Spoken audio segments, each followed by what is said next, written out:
Hi guys, B-Tech here. Today I'm gonna show you how to lower temperatures of your overheating laptop. This is fine.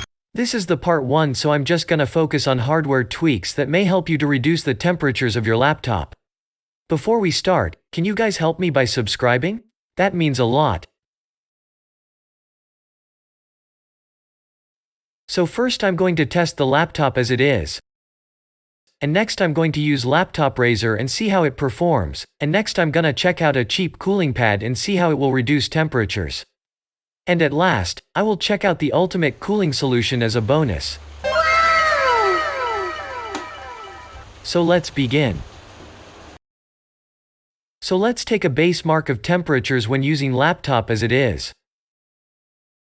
I'm going to run Ryzen 0 Dawn at original settings at 1080p. Let's see how it will perform.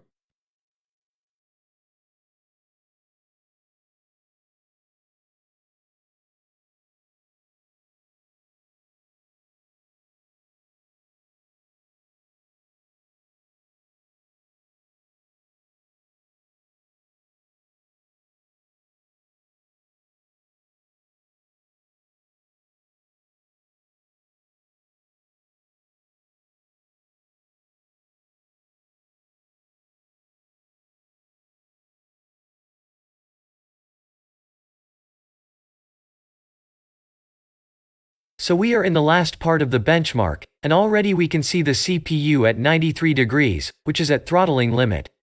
And the GPU is also very close to the 90 degrees, which is GPU's throttling limit. If benchmark lasts a little bit longer, GPU will definitely throttle. In the end of the benchmark, we got 74 average frames per second. Now let's see the temperatures if you enable turbo mode and what it will do to the performance. So here it is, the same settings at 1080p. Now I'm going to enable turbo mode by pressing G button. This will send more power to the CPU to boost the clocks. Also, this will increase the CPU's throttle limit to 102 degrees. Let's start the benchmark.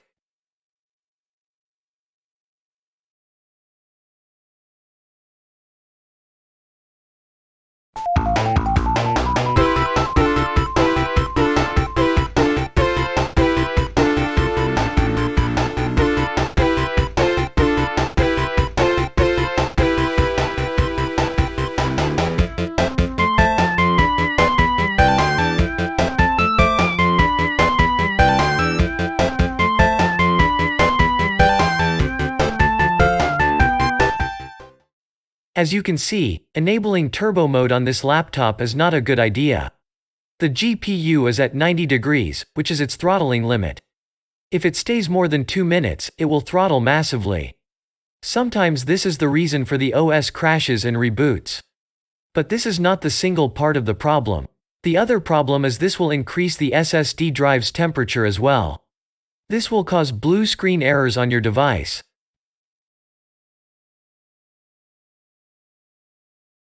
As you can see, by enabling turbo mode, we lose the average frame rate. This is not good. Now let's see how it will affect on the SSD.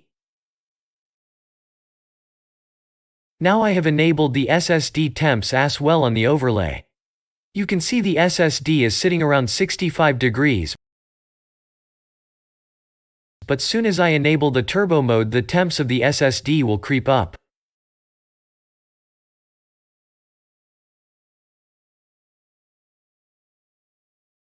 Now let's see how it will do while playing the game. As usual, same settings as previously at 1080p.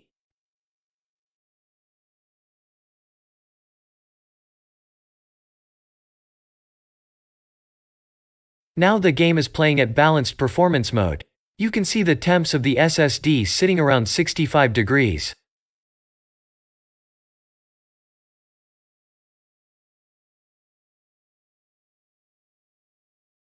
But soon as I enable the G mode, you can see it will rise up.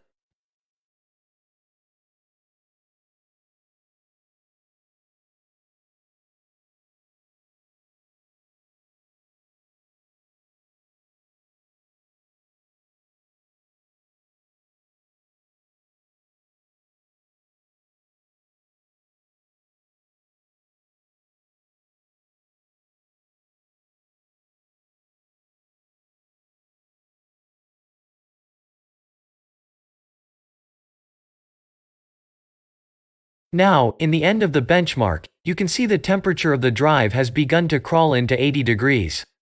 Which is not good for the drive health. So definitely avoid turbo mode if your device started to crash when playing the game in about 30 minutes. Now, to raise up the laptop, I'm going to use these invisible laptop risers. Alternatively, you can use something like books or boxes to raise up the laptop. But these cheap razors are very useful. Normally they go around $3 to $8 on the eBay. Now let's begin the benchmark.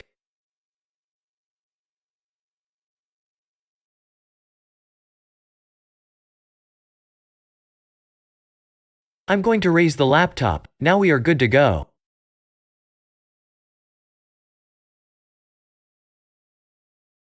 So I gave little time to cool down the laptop after the previous run. Now the SSD drive at 60s. Let's begin the benchmark. Same settings at 1080p.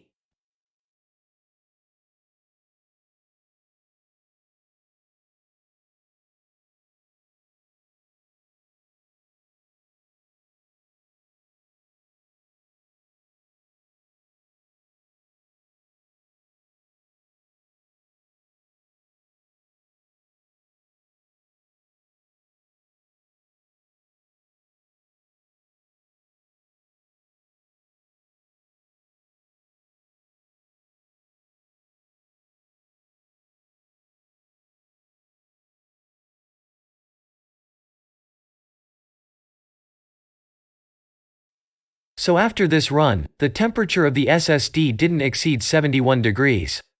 Also, GPU temps are reduced by 1 degree. Not a massive amount, but still a little improvement. But there is no difference to average frame rate as well. Now let's see how turbo mode does when laptop is raised up. So here it is. I've let the laptop to cool down a little bit. Let's test it at turbo mode when raised up. Same settings. Let's start the benchmark and enable the turbo mode as well. You can see the turbo mode has applied when the CPU temps go over 93 degrees.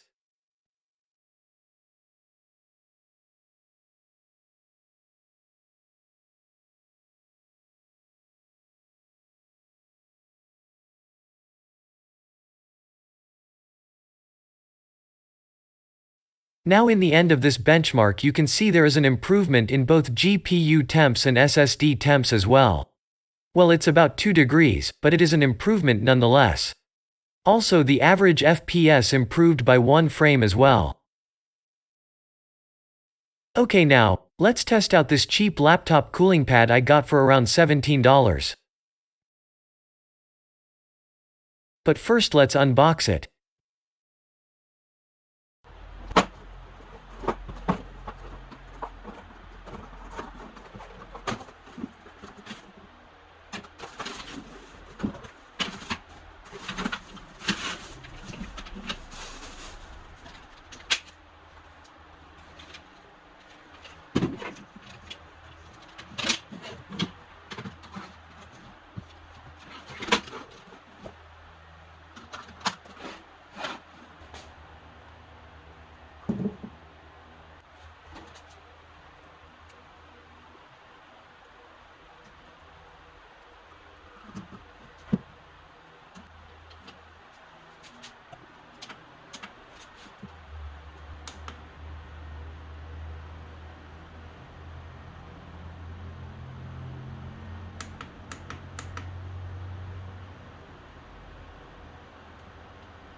So here I will dial up the cooling pad's fans to the maximum for next testings.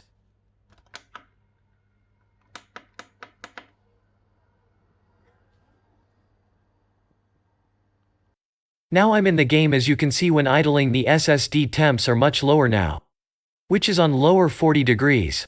That's a good improvement, but let's see how it will perform on the benchmark.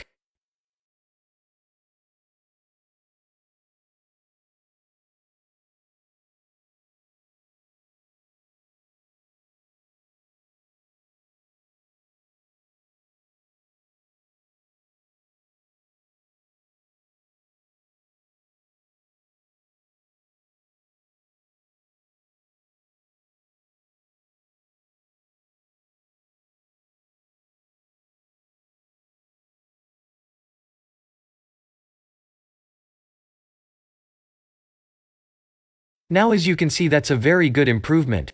Now, the GPU didn't even hit 85 degrees. That's around 5-degree improvement over the first run, so that's definitely worth it. But it's not enough to cool down the CPU, though. But another massive improvement shown by the SSD temps, which maxed out at 60 degrees.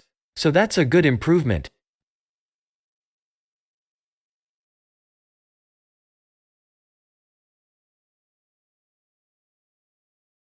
And now even the frame rate is better. 75 FPS on average. That's a 1-frame improvement with fewer temps as well. Now let's quickly test turbo mode as well. Same settings as usual.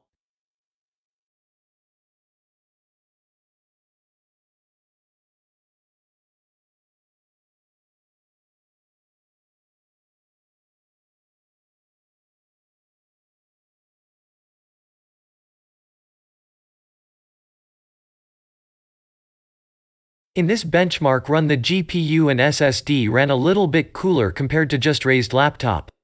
Like 2-3 degrees. But the CPU always hit the 102 degrees. So seems like that's unavoidable. Something like liquid metal will stop this. I will try that out in a future video. Now the benchmark results are same as before. It just runs hotter and that's about it. So no use of using it. But if you want to improve the performance using same energy like before, you can do this next trick. For this you will need another monitor. Connect it via HDMI port. On most gaming laptops, HDMI port directly connect to the dedicated graphics. That way we can bypass the integrated GPU bottleneck, and this will give us nice performance increase.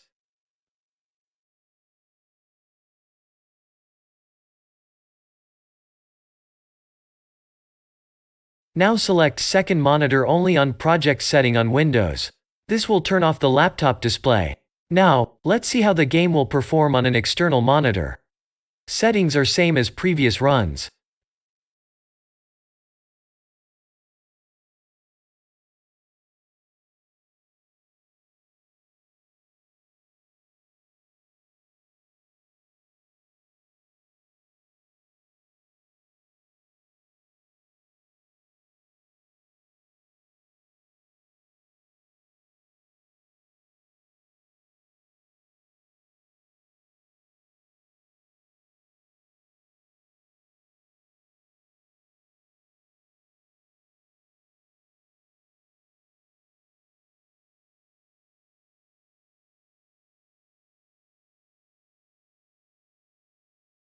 As you can see, the temperatures are the same as using laptop display with cooling pad without turbo mode. Which means good.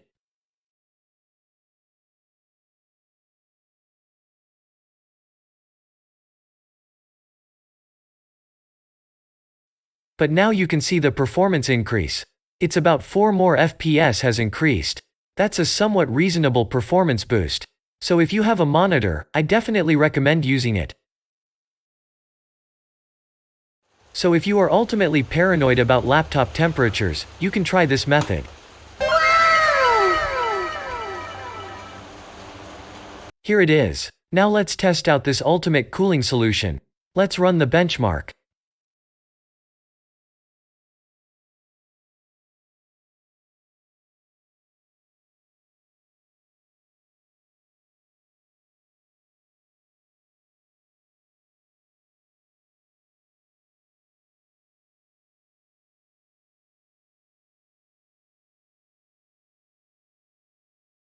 Now as you can see, the GPU didn't even hit 75 degrees. Now that's a massive improvement. And also average FPS is boosted closer to the laptop using with external monitor. Now that's nice. Now I will show you the graphs how it has worked out. This chart shows that the performance each mod has given. So the best performance is given by plugging up the monitor.